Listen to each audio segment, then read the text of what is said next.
On this video, I'm going to show you how to make a repair on a piece of fabric without using a patch and using Stormsure glue.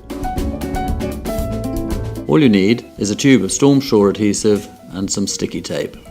Put the tape on the side that you want to look at,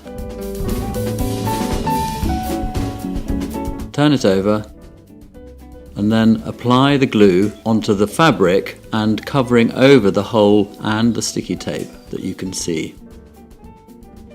Make sure that you've got at least 5mm of glue covering over the fabric around the hole.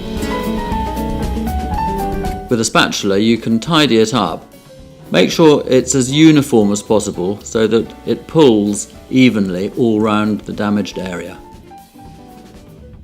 I usually leave the glue overnight to cure fully. So the next day, remove the tape from the repair and you should find a really smooth surface between the glue and the damaged fabric. So there you have it. The repair you've made is extremely strong, flexible, highly resistant to abrasion and completely waterproof. It's also permanent.